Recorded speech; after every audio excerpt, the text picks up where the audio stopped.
Hello guys, start cleaning my garden guys. Ayan guys, oh ayun, nakapauna na ako pagtanim ng roka yan, oh dyan hindi pa tumutubo yung kasbara yani coriander. Ito damuhan pa, oh ayan, malaking trabaho pa ito mga guys. Ayan, oh, lilinisin ko pa ang mga ito.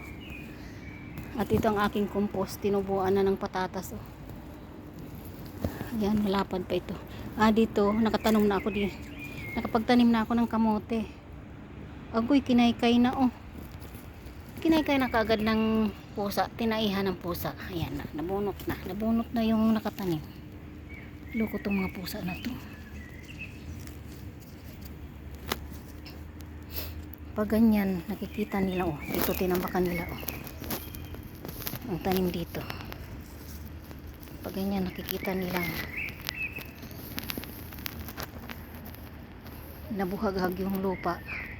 Yan ang madali nilang kutkutin at taihan, itong mga hayop na to.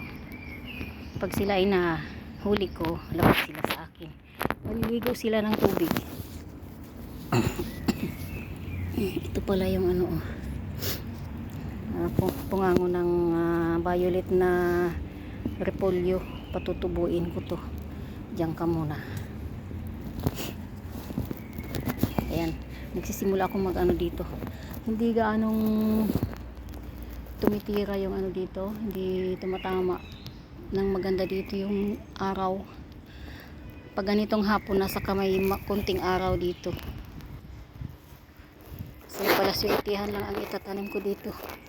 Doon naman, oh, sa labas na ito ng bakod, sa baba doon. Ayan, yung bakanti na yan na puro damo, tinataniman ko rin yan dyan. Pero ayun, may mga tumubo ng mga ano pala, oh, bawang. May mga tumubo na bawang pero nakabaon sila sa damo. Ay, may nasilip din akong sili dun, may bunga na, oh.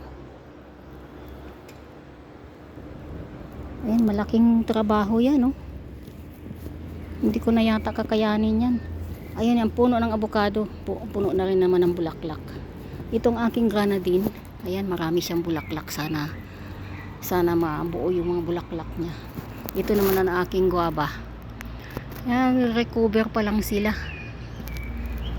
galing sa winter. Namatay sila, eh. Sige,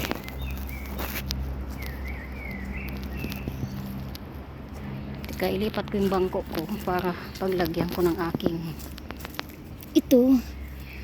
Ginagawa ko tong patungan pag mataas ang aking lugar na ginagawaan. Ayan, ayan, dyan ka. Ano ba yan? Okay. Tika.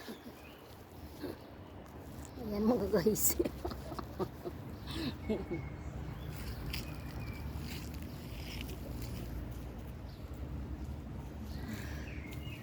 Mag-additional ako dito lang para sa kamote.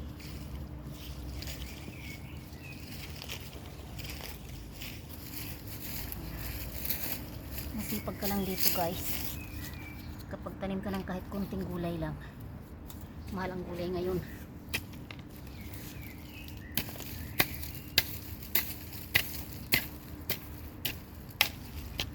Diretso ko ng aasadulin, tapos hawhawan.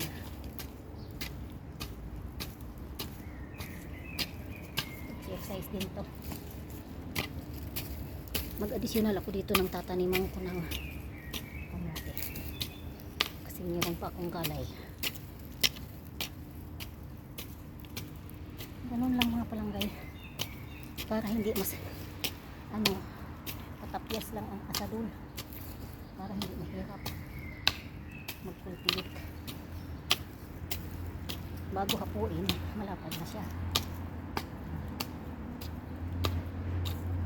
Tapos hawhawin mo yung damo. Nakatulan. Sana pinukuha ko lang ang damo tapos magbutas na ako para taniman na. Shortcut ba?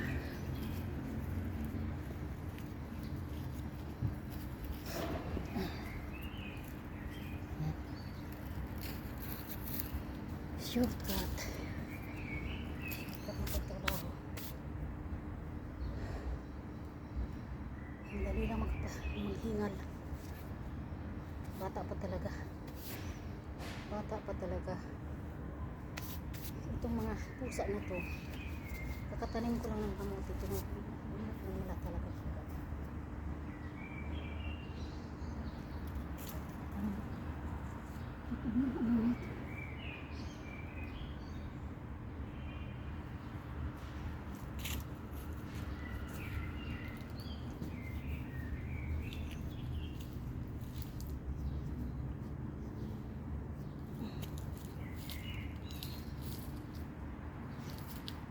Hindi lang masila ng kamote. Hindi naman pagkain na makain mo siya ng ano. Hindi mo na siyang taniman ng kamote. Hindi na kailangan ng kultivit pa. Kakahingan. Hindi na kagaya ng dati na mga klaseng pagsuwat sa pagsabi.